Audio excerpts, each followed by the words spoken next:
Where else would you be on a slightly damp but slightly evocative morning but the Antrim coast? We're here this morning to find out about the Glens of Antrim Storytelling Festival, which is taking place, well, online this year, like a lot of other things.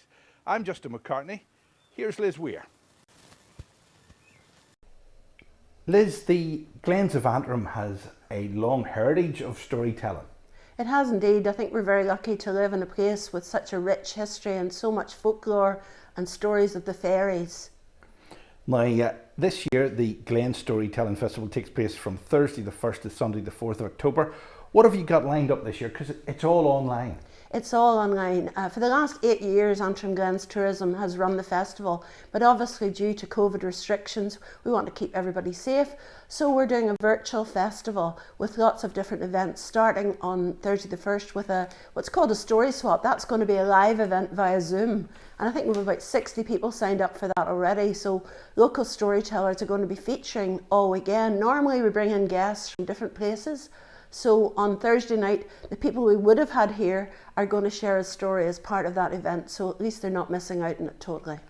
What's the standout participant this year? Because you get people from all over the world. Electronically, it's easier to do in many ways. Well, it is though. We're giving pride of place to the storyteller, the local storytellers, many of whom have done the Open College Network Level 2 storytelling training course. So it's lovely to give them their moment of fame.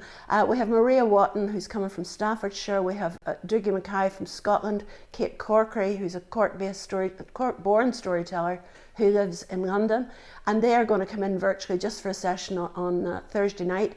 But over the weekend, the highlight, I think, of this festival has been that we're going out on location, filming stories in some of the beautiful places in the Causeway Coast and Glens. We're very, very grateful to Mid and East Antrim Council and the Causeway Coast and Glens Heritage Trust and the Honourable the Irish Society who are helping fund this festival. And we want to show off this area in the hope that in 2021 people will come back and go and visit the locations where they see the stories being told. Did you get the weather for it? Because it's already in the can. The weather's starting to turn now. Really. I have to tell you, we recorded on Sunday a couple of weeks ago. We went to Fairhead, thanks to the McBride family, and the weather was stunning. A beautiful morning to look out over the Sea of Moyle and Rathlin Island. We then came round to Glendun, where we filmed in St Patrick's Churchyard a wonderful story of the Full Dew Stone. We filmed at the gorgeous Glendun Viaduct, and then we went on. One of our storytellers is telling in Ballygally Castle Ghost Room. What a place to tell a story. The true story of Lady Isabella, that was a good one. And then we went to Glenarm Forest, and we also then ended up at a beautiful Hillmount House where we actually recorded a concert that's going to go out on Friday night at 8 o'clock. So there's lots and lots of things to watch. So full details of the Storytelling Festival and the link where you can watch live are all below us here on our stream. Now, what can you say? Where do you take it from here? Are you going to come back next year with something all singing, all dancing that tops it all off? Well, we hope to. The one thing about doing it virtually, our friends from all over the world who couldn't actually come here get to see it. Certainly I was involved with the Cape Clear Storytelling Festival, and it had thousands and thousands of views from all around the world, and all these people want to come to Ireland as soon as it's safe. So because Antrim Glens Tourism's function is to promote our area, I think next year we probably will do some filming leading up to the real event so that people are attracted to come to this place. I mean, what more beautiful a place to tell a story than sitting up in Fairhead telling the Rathlin fairy tale, or sitting in the actual ghost room telling the story of the Ballygally ghost, Lady Isabella. You must have come across new stories because you've been doing this storytelling malarkey for a long, long time now. Yes. Any new stories come out that you've never heard before? There's bound to be a new one comes up every so often. Well, we're very lucky. One of our feature storytellers, Colin Irwin, actually creates his own stories. And if you heard them, you would imagine these were old stories, but he's crafted them. He's a fantastic one. He's going to be telling on Saturday afternoon at 3 o'clock. We're going to have a live stream.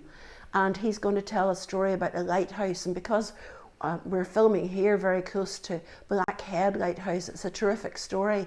So there's always new stories. Stephen O'Hara's working on a story about wakes and the wake custom. So there's many stories as there are people to tell them. Now, if people are tucked up in their bed at home on the internet at night, and they maybe are watching it on a dark night or watching it in a time zone where it's dark, are they going to be scared out of their wits with these stories, or are a lot of them nice stories that you could let children watch?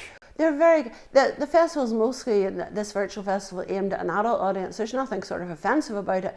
There's a couple of stories about the devil, but mostly people tricking the devil. And I think then the ghost story obviously is as spooky as you want it to be, but local people can go to Ballygally Castle Hotel and see the ghost room, so that's a wonderful thing. We keep connected to our audience. And you know, we're using, I mean, they say you can't teach an old dog new tricks, but I mean, I used to Zoom around the world, now I'm Zooming from my living room. So we're hoping to use social media to a great extent to promote the word. And you know, one of the nicest things is that we're getting greetings in from all around the world, from people who've been to the festival. We've had from Australia, from Germany, from Cork, from New York, from Arizona. And that shows just the impact that it's made, not just to our local community, but also to the people coming from all around the world to attend. And this isn't the first time that a big issue, the Great Hunger, adversely affected the Glens of Antrim. If you got through that, you'll get through this. We're very resilient people. You know, I'm only a blow in. I can't say I'm from there. I've only been there 20 years. They say you have to have both sets of grandparents buried there before you're from the Glens. But I have to say, the people are very resilient. We've got this beautiful, beautiful scenery. And what most people are talking about in their greetings is the friendly warmth and welcome. I mean, Stephen O'Hara, one of the storytellers, he actually has a cafe in Cushendall where he tells stories, Ireland's only storytelling cafe to our knowledge.